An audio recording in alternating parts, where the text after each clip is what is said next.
Hello everyone, welcome back to my channel success mantra by Riddhi Chandra. तो gender इन IR का मैंने part 1 कल अपलोड किया है। आज मैं पार्ट 2 अपलोड करूंगी।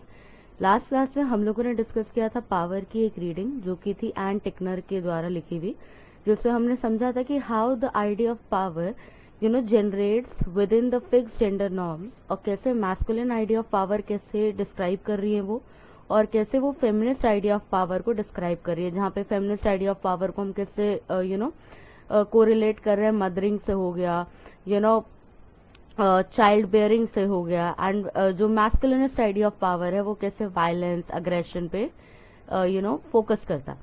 तो आज हम स्टार्ट करेंगे आपका नेक्स्ट रीडिंग जो कि है वॉटनबर्ग की। ठीक है, that is the concept of power in feminist theory, that is by the Wartenberg. अब जो idea of concept of power है वो सेंट्रल रोल प्ले करता है फेमिनिस्ट थ्योरी में, ऐसा वॉटनबर्ग ने अपनी रीडिंग में कहा है। इनका ये कहना है कि फेमिनिस्ट थ्योरी का आइडिया ऑफ पावर कहाँ से जनरेट हो रहा है। वो अपना आइडिया ऑफ पावर जो है वो जनरेट कर रही है सोशल मूवमेंट में, जहाँ पे वो उनको रिकॉग्निशन चाहती हैं, और रिकॉग्निशन के साथ ही वो इमांसिपेशन चाहती हैं। ठीक है, they want recognition that men have unequal share of power in society and the society is based on the male domination of the women। कि फेमिनिस्ट का ये कहना है कि विमेन को जो है अनइक्वल शेयर ऑफ पावर है, कि उनको पावर जो है दी नहीं गई है, और दी भी है तो वो अनइक्वली डिस्ट्रीब्यूट हुई है, जिसके कारण सोसाइटी जो है वो मेल डोमिनेंस में चल रहा है, और मेल डोमिनेटेड पावर में सोसाइटी के स्ट्रक्चर्स जो है वो वर्क कर रहे हैं। उसी के साथ फेमिनिस्ट ये भी कहती है कि डोमिनेशन किस तरीके का, डोमिनेशन कैसा है, या डोमिनेशन किस तरीके से सोसाइटी में एग्जिस्ट कर रहा है। तो इनका यहाँ पे ये मानना है फेमिनिस्ट का कि डोमिनेशन जो है वो एक ऐसी चीज है जहाँ पे आपको सोसाइटी को फ्री करना है। फेमिनिस्ट चाहती है कि जो डोमिनेशन मेल क्रिएट कर रहा है उसको हमें फ्री करना है, उस चीज को हमें खत्म करना है। याद करो, मैंने समझाया था कल रिकंस्ट्रक्ट और डीकंस्ट्रक्ट।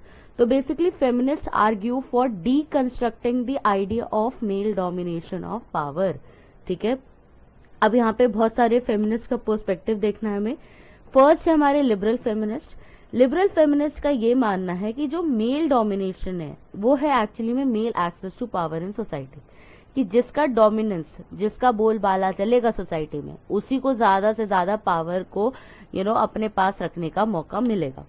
उसी के साथ हम क्या कहते हैं, main reproduce and extend positions of power in society, कि आदमी जो है वो रिप्रोड्यूस कर रहा है, आदमी क्रिएट कर रहा है पावर को, और उस पावर को क्रिएट करके वो अपने ही लोगों को या अपने ही आदमियों को वहां पे एक्सटेंड कर रहा है पोजिशंस। कहने का मतलब ये है कि इफ सपोज लास्ट क्लास में मैंने या फिर लास्ट लेक्चर में मैंने ये समझाया था कि जितने भी हायर पोजीशंस हैं डिसीजन मेकिंग पावर में, आईआर में, वो किससे डोमिनेटेड है भाई, वो है मेल डोमिनेटेड। जब वो मेल डोमिनेटेड है तो यहाँ पे लिबरल फेमिनिस्ट क्या कह रही हैं कि मेन जो है वो रिप्रोड्यूस कर रहा है पावर को, कि वो पावर को ऐसा क्रिएट कर रहा है कि उस पोजीशन पे सिर्फ आदमी ही पोजीशन को गेन कर सके, या आदमी ही उस पोजीशन को एक्सेस कर सके। ठीक है, तो basically the feminist argue that men are reproducing power and also reproduce करने के साथ साथ वो एक्सटेंड कर रहे हैं इन पोजिशंस ऑफ पावर को सोसाइटी में only for the mail.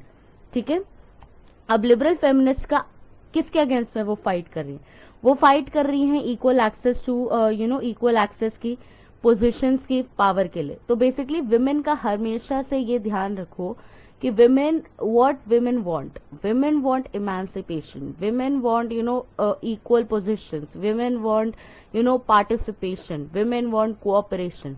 So basic idea जो है फेमिनिस्ट थ्योरी का वो यही कहता है कि विमेन जो है वो चाहती हैं कि वो इक्वल एक्सेस हो पावर का, सबको, मेन को भी इक्वल हो, विमेन को भी इक्वल हो। अब उसके बाद आते हैं अदर फेमिनिस्ट का पर्सपेक्टिव क्या। अदर फेमिनिस्ट का क्या पर्सपेक्टिव है कि जो स्ट्रैटेजी है वो एक सेक्सिज्म पे डिपेंड करती है और डीप रूटेड है। अब सेक्सिज्म समझो क्या है। यहाँ पे सेक्सिज्म से मतलब ये है कि विमेन को आप एक बॉडीज की तरह क्रिएट कर रहे हैं। ठीक है, विमेन को एक बॉडी की तरह आपने क्रिएट कर दिया, जहाँ पे विमेन का जो आइडिया है वो सिर्फ गिविंग सेक्सुअल लेबर है, फुलफिलिंग द लस्ट है, फुलफिलिंग द जितने भी आप कह सकते हैं कि जितना भी सेक्सुअल एक्टिविटी जो है उसका काम यही है। तो आप विमेन को जो है वो सेक्सिज्म से रिलेट कर रहे हैं।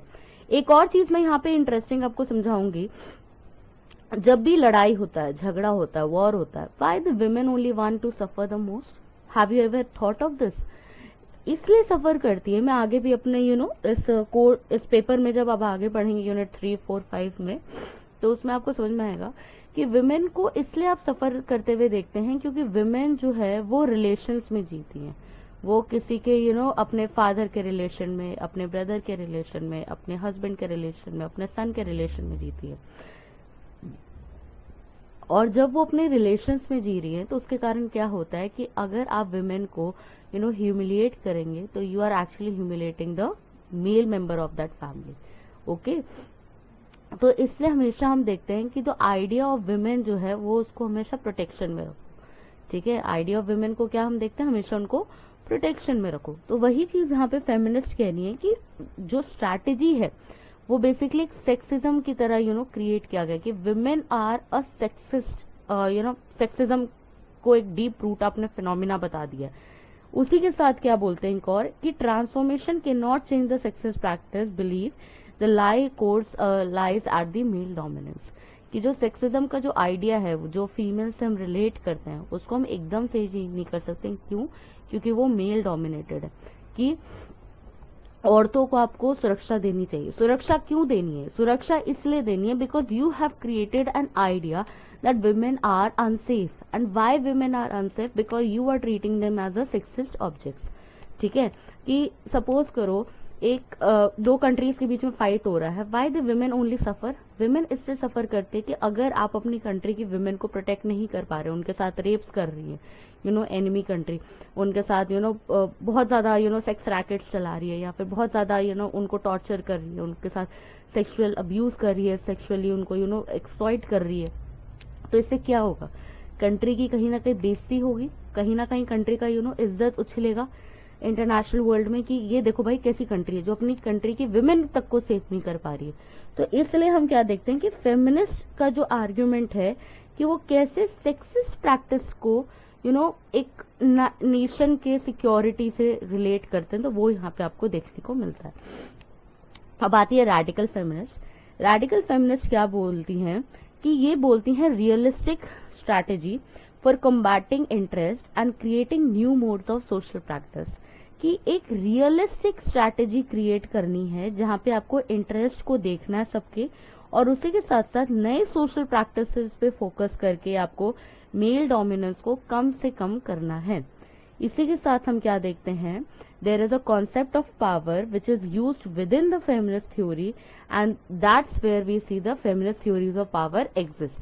कि जो मेल डोमिनेंस है वो उसका तो सीधा ये मानना है कि भाई feminist theories of power exist ही नहीं करे, बट रियलिटी में there is a feminist theories of power which exist, जहां पे हम दो फेमिनिस्ट थ्योरीज ऑफ पावर को हम देख सकते हैं। एक है डोमिनेशन के फॉर्म में और एक हम देख सकते हैं ट्रांसफॉर्मेटिव के सेंस में। डोमिनेशन का मतलब ये है कि जहां पे पावर को आप कॉन्सेप्चुअलाइज कर रहे हैं फेमिनिस्ट के कंसर्न में। ट्रांसफॉर्मेटिव पावर ये कहता है, जो पॉजिटिव पावर है वो कहता है कि जो थ्योरीज एग्जिस्ट कर रही है सोसाइटी में उसको ब्रेक कर दो। जो थ्योरीज एग्जिस्ट कर रही है सोसाइटी में उनको ब्रेक करो, डिकंस्ट्रक्ट करो, रिकंस्ट्रक्ट करो। ठीक है, अब यहाँ पे हम एक और चीज क्या देखते हैं कि फेमिनिस्ट थ्योरी ऑफ पावर जो है वो तीन चीज पे बिलीव करती है, reconstruction, deconstruction and construction of new theories, जैसा मैं आपको लास्ट क्लास से बता रही हूँ। उसी के साथ हम क्या देखते हैं कि फेमिनिस्ट थ्योरी ऑफ पावर ये भी कहती है कि there are certain objectionable structures, कि इंटरनेशनल रिलेशंस में कुछ स्ट्रक्चर्स ऐसे क्रिएट किए गए हैं जो ये बार बार दावा कर रहे हैं कि these structures are actually and actually dominated by the men only. ठीक है, उसको ऐसा क्रिएट किया जा रहा है कि वो जो स्ट्रक्चर्स है वो dominated and controlled by main होगा, जिसके कारण क्या होगा कि आप यहाँ पे विमेन को एंट्री देंगे नहीं, और जब विमेन लैक करेगी तो ऑब्वियसली आप देखेंगे डिसीजन मेकिंग पावर कहीं ना कहीं मेल डोमिनेटेड होगा या मेल ओरिएंटेड होगा। तो उसी पे फेमिनिस्ट थ्योरी ऑफ पावर कहती हैं कि जितने भी ऑब्जेक्शनेबल स्ट्रक्चर्स हैं उनको आप इराडिकेट करो, रिमूव करो, और उसी के साथ साथ मेल डोमिनेशन जो है कॉन्सेप्ट है, जो मेल डोमिनेशन जो उसका नेचर है उसको कहीं ना कहीं खत्म करो। उसके बाद एक थिंकर है यहाँ पे एलिसन जैगर, जो प्रेजेंट करती हैं डिफरेंट फॉर्म्स ऑफ फेमिनिज्म को। एलिसन जागर जो है वो डिफरेंट फॉर्म्स ऑफ फेमिनिज्म को प्रेजेंट करती हैं। लिबरल फेमिनिज्म है, रेडिकल फेमिनिज्म है एंड सोशल फेमिनिज्म है। 3 फेमिनिज्म की बात करती हैं वो, और उसी के साथ वो ये भी कहती है कि हर किसी का एक अपना ऑब्जेक्ट है एंड एनालाइज करता है वो मेल डोमिनेशन को, जो कि प्रोवाइड करेगा fundamentally different analysis of nature of domination को, कि वो पावर को एक ऑब्जेक्टिव व्यू में नहीं देख रही है, बल्कि एलिसन जागर जो है पावर को एक सब्जेक्टिव नोशन में लेके चल रही हैं, जहाँ पे मल्टीपल नरेटिव्स जो है डिफरेंट फेमिनिस्ट स्कॉलर्स का आ रहा है, वो इसकी बात कर रही है, जहाँ पे वो ये देख रही हैं कि women get multiple levels of operation, कि विमेन जो है वो मल्टीपल लेवल्स पे उनको प्रताड़ित या फिर उनके साथ ऑपरेस उनको किया जा रहा है। उसके बाद हम क्या देखते हैं, केलर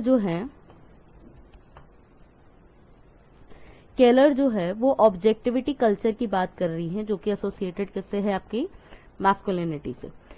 ऑब्जेक्टिविटी कल्चर का यही मतलब है कि जो ऑब्जेक्टिव क्रिएट किया गया है, जो आईआर का पूरा डोमेन को आपने ऑब्जेक्टिफाई कर दिया है कि ये चीज तो ऐसी ही रहेगी, मतलब किसी चीज को आप बोल दे तो ये चीज ऐसा ही है, इसमें चेंज नहीं हो सकता है। The sun rises in the east and and sets in the west, अगर तुम ऐसे बोल दोगे एक चीज को कि यहाँ से उगेगा यहाँ से डूबेगा, तो वो ऑब्जेक्टिव रियलिटी जो है वो फेमिनिस्ट का यही कहना है कि ऑब्जेक्टिव कल्चर बनाया है मेल स्ट्रीम आईआर ने या मेन स्ट्रीम आईआर ने, जिसके कारण जो है फेमिनिस्ट का जो आइडिया, फेमिनिस्ट का जो बेसिकली परसेप्शन है या फेमिनिस्ट का जो आर्ग्यूमेंट है वो कहीं ना कहीं यहाँ पे लैक करता है। उसी के साथ हम क्या देखते हैं, विमेन जो है यहाँ पे मॉर्गेंथो का भी देखते हैं कि मॉर्गेंथो कैसे हर चीज को ऑब्जेक्टिफाई करते हैं, और उनका जो आईआर का जो 6 प्रिंसिपल्स ऑफ आईआर है उसमें कैसे वो हर चीज को ऑब्जेक्टिफाई कर देते हैं कि ये चीज ऐसे है यूनिवर्सल ह्यूमन नेचर पे, कि मेन का नेचर। अब यूनिवर्सल ह्यूमन नेचर बोला, ह्यूमन नेचर में उन्होंने किसको इंक्लूड किया, सिर्फ मेन को इंक्लूड किया। उसी के साथ वो क्या बोलते हैं, control of main over man, power defined in IR in terms of the hard politics. और जहां बात हार्ड पॉलिटिक्स की आ जाएगी, विमेन को अपने आप इरेडिकेट करोगे। कहने का मतलब मेरा यहाँ पे ये है कि आप मॉर्गेंथो को ले लो, EH कार को ले लो, और भी सारे जितने भी आप थिंकर सोच सकते हो अपने दिमाग में, सबको ले लो। उन्होंने हमेशा पावर को हार्ड पॉलिटिक्स में बात की है, और जहां पे पावर को हार्ड पॉलिटिक्स में आप रिलेट करोगे वहां पे विमेन का एब्सेंस होगा, because the main think that women are incapable of taking the hard decisions। ठीक है।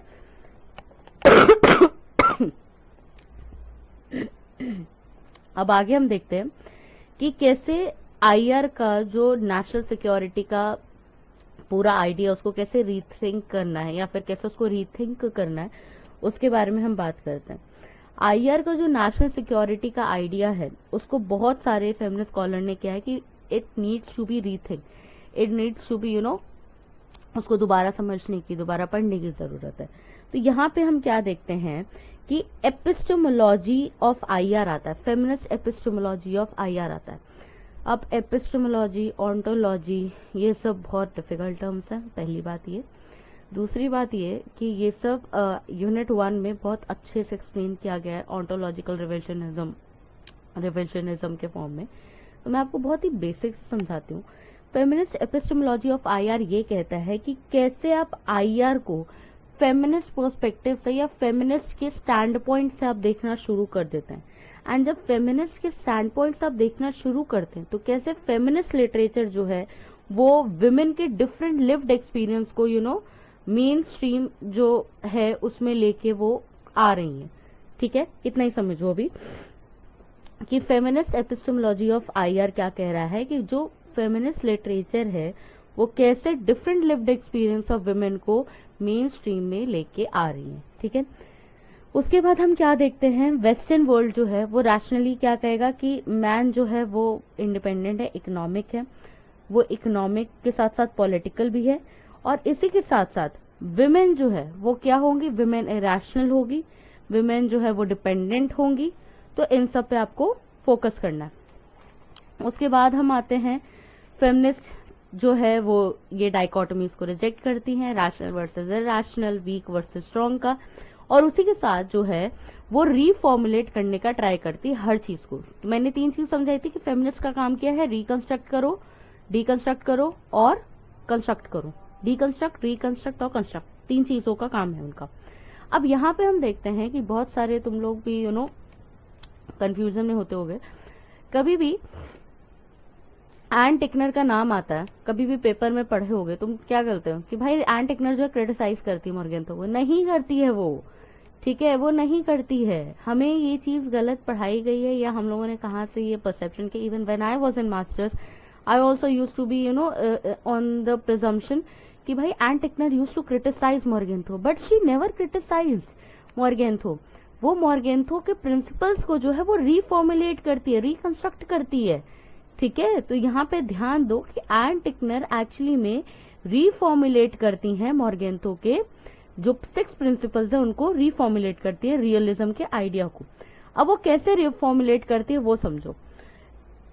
एन टिकनर का ये मानना है कि subjectivity is the major theme of the human nature, कि ह्यूमन नेचर को आप ऑब्जेक्टिव नहीं बनाओगे, आप क्या बनाओगे, उसको सब्जेक्टिव बनाओगे। और जब वो सब्जेक्टिव होगा तो क्या उसमें आप सिर्फ एक एक्सपीरियंस इंक्लूड कर सकते हो, उसमें एक नैरेटिव आएगा, नहीं आएगा।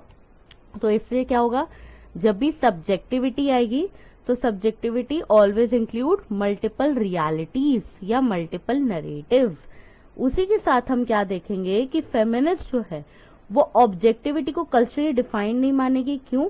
क्योंकि उसके अकॉर्डिंग जो है कोई भी चीज ऑब्जेक्टिव हो ही नहीं सकता है, और जब कोई भी चीज ऑब्जेक्टिव हो ही नहीं सकता है तो ऑब्जेक्टिव ह्यूमन नेचर भी एग्जिस्ट नहीं करेगा।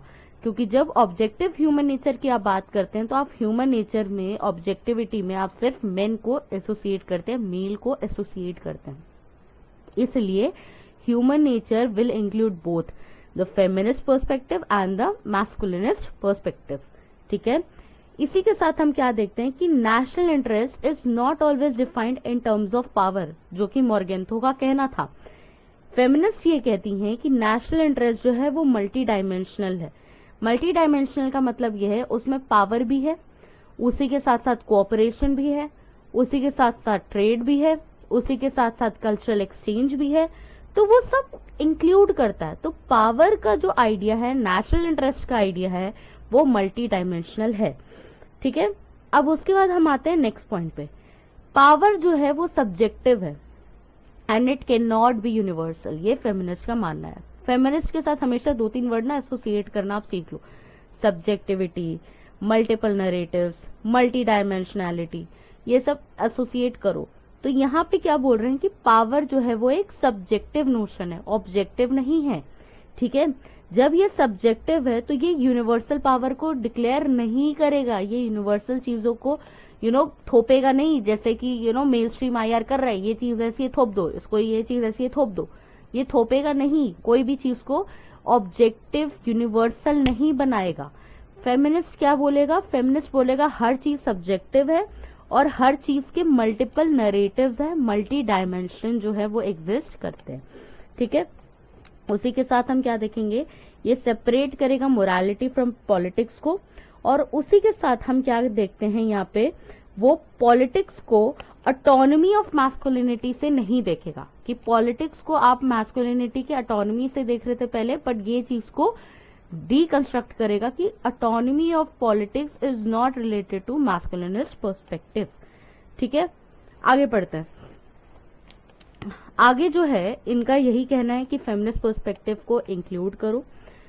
फेमिनिस्ट पर्सपेक्टिव को इंक्लूड करने के साथ साथ आप ह्यूमन साइंस को मैस्कुलिनिस्ट एंड फेमिनिस्ट पर्सपेक्टिव के बियॉन्ड जानना चाहिए, और gender is not something that is related to only to the men, but it also include the representation of women also into the IR.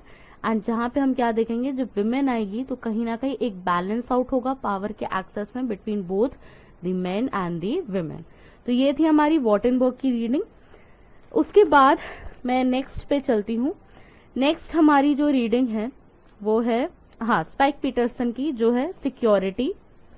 Spike Peterson का भी बहुत important है argument, ठीक है। एंड इसी के साथ साथ स्पाइक पीटरसन के साथ जो है हमारे एक और है मैरियन यंग, जो इसमें बहुत इंपॉर्टेंट है, उनका भी आता है हमेशा। यू नो सॉवरेनिटी में सॉवरेनिटी में मैरियन यंग भी आती हैं, ठीक है, उनका भी इम्पोर्टेंट है, उनको भी हम फॉरगेट नहीं कर सकते हैं, ठीक है, उनका भी बहुत ज्यादा इम्पोर्टेंट है इस पे। तो समझने से पहले स्पाइक पीटरसन को हमें ये समझना है कि स्पाइक पीटरसन जो है वो सॉवरेन स्टेट्स की बात करते हैं, ठीक है, एंड वो ये करते हैं वो ये भी कहते हैं कि जो सिक्योरिटी ऑफ स्टेट्स है वो डोमिनेट करता है हमारी अंडरस्टैंडिंग ऑफ सिक्योरिटी को, which can be and for not because conflict between states is rendered almost unthinkable. कि सिक्योरिटी ऑफ स्टेट्स ऐसा नहीं है जो सिर्फ हम लोगों के बीच में कॉन्फ्लिक्ट की तरह या वॉर की तरह एग्जिस्ट कर रहा है, बल्कि सिक्योरिटी जो है वो एक कम्युनिटी की है, that is a political community जो कि हमारी थिंकिंग के भी बियॉन्ड है। अब स्पाइक पीटरसन का क्या आर्ग्यूमेंट है वो सुनो। वो कहते क्या हैं कि स्टेट्स जो है वो क्लेम करती है मोनोपोली ऑफ लेजिटिमेट अथॉरिटी।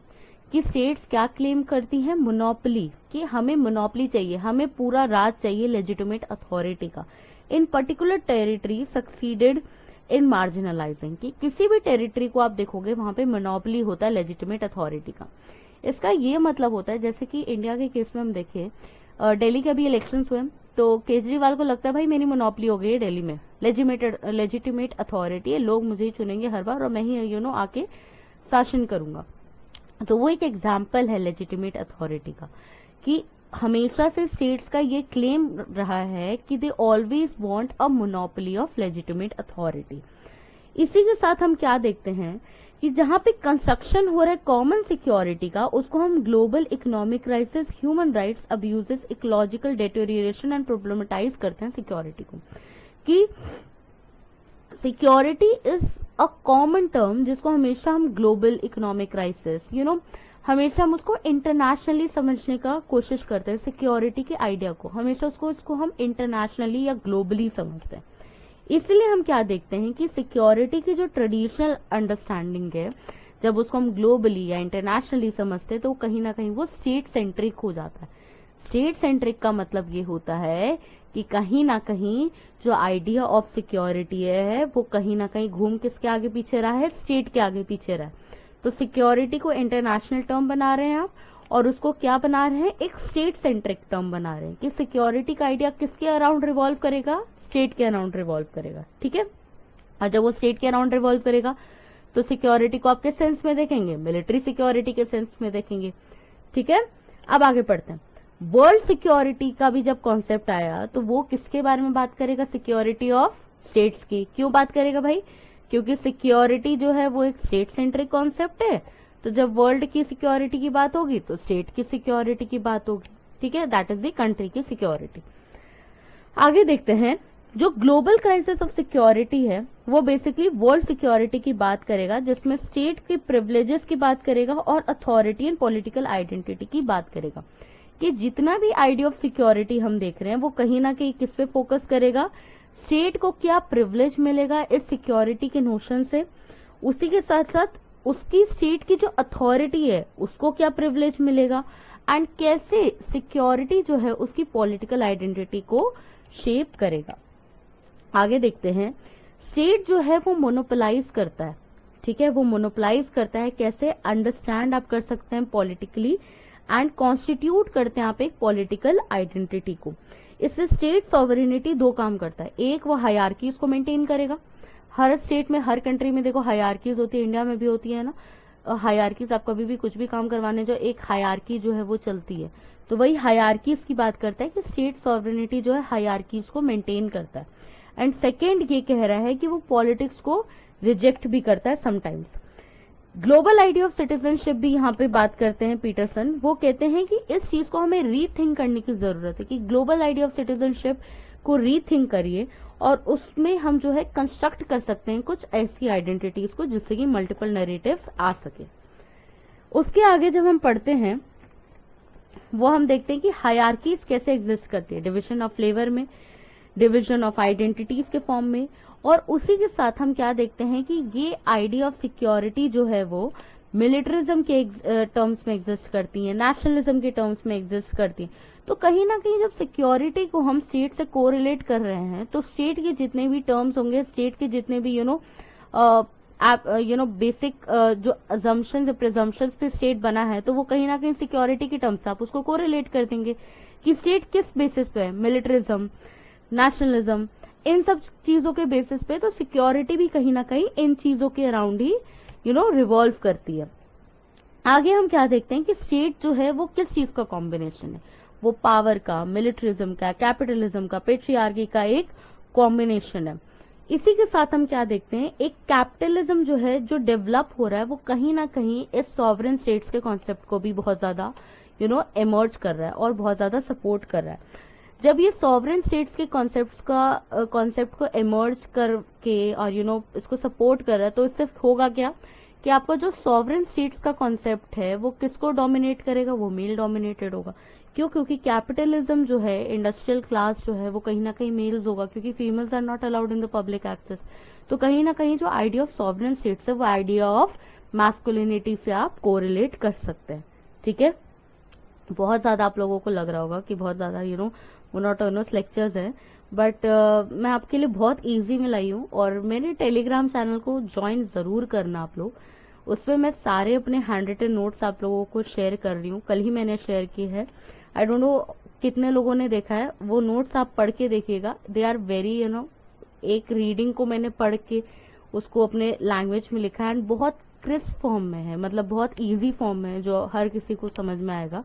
तो उसको इग्नोर मत करो, ठीक है। पेपर का टाइम होता है, we don't have many time, readings करनी होती है एंड मास्टर्स के साथ साथ सब लोग साइड बाय साइड कुछ ना कुछ कर ही रहे होते हैं।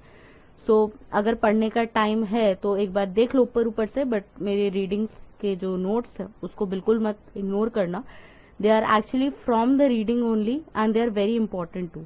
ठीक है, तो पेपर में इजी होगा, कहीं से भी अगर क्वेश्चन घुमा के पूछ ले तो। ओके, आगे बढ़ते हैं।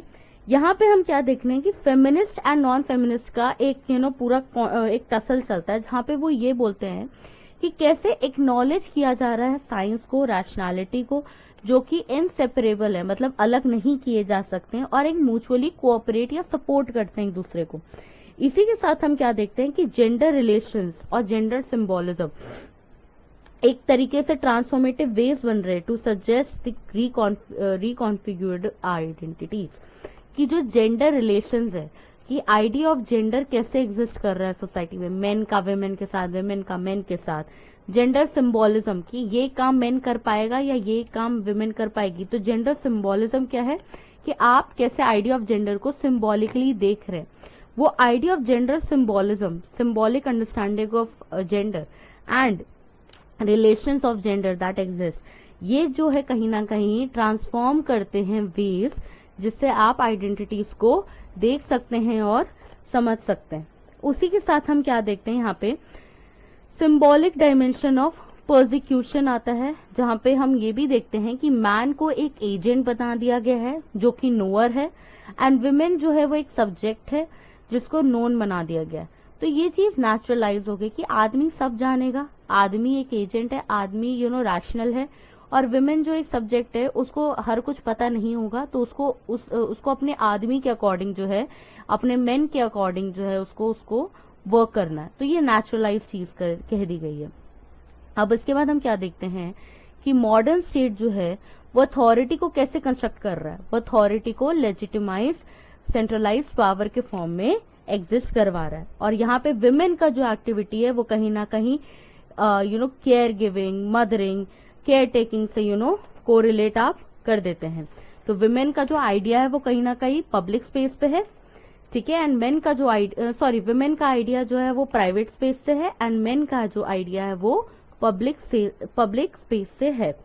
अब यहाँ पे हम क्या देखते हैं कि विमेन जो है या फेमिनिस्ट जो है वो शिफ्ट करना चाहती हैं private patriarchy to public patriarchy, की फेमिनिस्ट का ये मानना है कि जो प्राइवेट में पेट्रियार्की चल रही है या प्राइवेट में जो पेट्रियार्की वर्क कर रही है, वही पेट्रियार्की जो है वो पब्लिक में भी पेट्रियार्की वर्क कर रही है। क्योंकि एक पर्सनलिस्ट पॉलिटिक्स करके कैरोल का एक स्टेटमेंट है, पर्सनलिस्ट पॉलिटिकल, कि जैसे आप पर्सनली बिहेव करते हैं वैसे ही आप पॉलिटिकली या पब्लिक स्पेस में भी बिहेव करते हैं। तो वही चीज यहाँ फेमिनिस्ट कह रही है। अब आइडिया ऑफ जेंडर्ड स्टेट्स भी आ रहा है।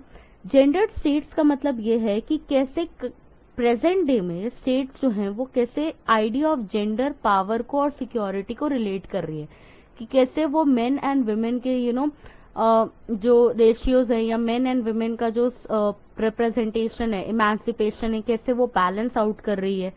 ठीक है, तो वो है बेसिकली आपका जेंडर स्टेट्स का आइडिया। विमेन यहाँ पे क्या चाह रही है, विमेन का क्या होगा कि जो ऑब्जेक्टिव मैस्कुलिनिस्ट आइडिया है सोशल कंट्रोल का, उसको खत्म करो। जो sexual violence and threat of violence जो क्रिएट कर रहे हो या प्रमोट कर रहे हो, उसको खत्म करो या इरेडिकेट करो। और उसी के साथ साथ जो जेंडर डाइकोटमीज क्रिएट की गई है, फेमिनिस्ट का ये मानना है, उनको भी डिबंक करो, उनको खत्म करो। उसके बाद हम क्या देखते हैं कि सिक्योरिटी को एक प्रोटेक्शन रैकेट की तरह भी यूज करा जा रहा है। प्रोटेक्शन रैकेट का मतलब ये होता है कि आप कैसे आइडिया ऑफ स्टेट से प्रोटेक्शन रैकेट के नाम पे आप प्रोटेक्शन रैकेट पे समझाती हूँ मैं है क्या। प्रोटेक्शन रैकेट का ये मतलब है कि आप जो है सपोज करो इंडिया और पाकिस्तान में लड़ाई हो रही है, ठीक है। अब हमें पता चल के भाई पाकिस्तान की विमेन को प्रॉब्लम्स आ रही हैं बहुत सारी, ये प्रॉब्लम है, ये प्रॉब्लम है, ये प्रॉब्लम है। तो इंडियन आर्मी ने क्या किया, अपने लोगों को वहां भेजा है विमेन की हेल्प के लिए, पाकिस्तानी विमेन की हेल्प के लिए। अब ये जो आइडिया है वो एक प्रोटेक्शनिस्ट रैकेट का आइडिया है कि देखो भाई तुम तो अपनी विमेन को बचा नहीं पा रहे हो, तो हम जाके तुम्हारी विमेन को बचा लेंगे। तो ये आइडिया है प्रोटेक्शन रैकेट का, कि in the name of protection racket you are actually torturing and torture sexual abuse कर रहे हो और ज्यादा विमेन के साथ, ठीक है। अब उसके साथ हम क्या देखते हैं कि फेमिनिस्ट का ये भी मानना है कि प्रोटेक्शन रैकेट जो है वो एक सिस्टमिक मेल वायलेंस है विमेन के अगेंस्ट में in the labour market force. कि आप क्या करोगे, आपको पता है कि वो आपका दुश्मन देश है, तो आप क्या करोगे कि उस प्रोटेक्शन रैकेट के नाम पे उनकी विमेन के साथ आप उनको टॉर्चर करोगे। They will be rape cases, abduction, forceful violence will be there and many more things. तो उस चीज के बारे में यहाँ पे बात की गई है। उसके बाद हम क्या देखते हैं कि मैरिज एज अ कॉन्सेप्ट और स्टेट जो है एक तरीके का कॉम्बो है जो क्या करता है, रिप्रोड्यूस करता है हायरार्कीज को, ठीक है। कैसे रिप्रोड्यूस करता है हायरार्कीज को वो समझो पहले। देखो मैरिज में क्या है कि men and women marry each other and it's a love that exists between the men and the women। But जब हम इसको इंटरनेशनली देख रहे हैं उस टाइम पे क्या हो रहा है कि मेन को ये दिमाग में भरा जा रहा है कि it's the enemy women, you have to rape that women in order to country का बेसिक करने के लिए, you have to rape that women, ठीक है। तो वो रेप का जो आइडिया है या मैन का जो आइडिया है, मास्कुलिनिस्ट आइडिया है, वो क्या कह रहा है कि विमेन को अगर आप एक्सप्लॉइट करोगे या विमेन को आप टॉर्चर करोगे, तो कहीं ना कहीं वो कंट्री को आप टॉर्चर करो इन वन वे और दी अदर वे, ठीक है। उसके बाद हम क्या देखते हैं यहाँ पे पीटरसन जो है, स्पाइक पीटरसन जो है, वो प्रॉब्लमेटाइज करती हैं प्रोटेक्शन प्रिविलेजेस को मास्कुलिनिस्ट कंस्ट्रक्शन में, कि जितना भी ये आइडिया ऑफ मास्कुलिन जो प्रोटेक्शन के नाम पे ला रहा है, ये सारा पागलपन बना रहा है, ये पागल बना रहे हैं, ये कुछ भी ये हमारे लिए प्रोटेक्शन नहीं ला रही है, हम लोगों को और परेशान करेंगे। तो प्रोटेक्शन के नाम पे ये लोग हमें पागल बना रहे हैं, ठीक है। उसके बाद हम एंड पे आ जाते हैं इसके, ठीक है। इरिस मैरियन यंग की बहुत छोटी सी रीडिंग है, इसको पढ़ना, इरिस मैरियन यंग की, हाँ ये वाली है, बहुत इंटरेस्टिंग भी है। इसमें देखो 2-3 चीजें आपको समझनी है। पहली ये समझनी है कि कैसे मल्टीपल नैरेटिव्स यहाँ को एग्जिस्ट कर रहा है, ठीक है। रीडिंग पढ़ना है, इजी लगेगी। मल्टीपल नैरेटिव्स में ये बताया गया कैसे ब्लैक वुमेन का नैरेटिव जो होगा आईआर को लेके वो अलग होगा, यूएस फेमिनिस्ट का आईआर को लेके कैसे अलग होगा, और कैसे वायलेंस एंड जेंडर के बीच में एक रिलेशन एग्जिस्ट कर रहा होगा। सिक्योरिटी स्टेट का ये लॉजिक लेके आते हैं, कैसे gender logic of masculine role में बात कर रहे हैं। उसके बाद एक एग्जाम्पल होता है ये एरियन मैरियन यंग की रीडिंग में कि 11 सितंबर 2001 में जो अटैक हुआ था, the relation of the leaders of USA, कि सिटीजन्स का उनका जो ये था कि वो कहीं ना कहीं जो है वो हेल्प आउट करेंगी इन वुमेन का जिनके साथ इनका फाइट चल रहा है 11 सितंबर 2001 को। बट हुआ क्या एट द एंड में कि in the name of the protection racket they were somehow torturing them और making them more and more their lives miserable and problematic. तो ये चीजें उसमें बात की गई हैं। इसमें आपको ये भी समझने की जरूरत है कि कैसे हर विमेन के एक मल्टीपल नरेटिव्स आ रहे हैं। तो ये दोनों रीडिंग्स मेरे पास हैं। आपको लोगों को अगर चाहिए तो आप लोगों को मुझे टेलीग्राम पे आपको मैसेज करना पड़ेगा। एंड उसी के साथ साथ मैं आज का जितना भी मैंने पढ़ा है 2 reading, that is the Spike Peterson and उसके पहले Wartenberg and the third one is the Arias मारिनियन।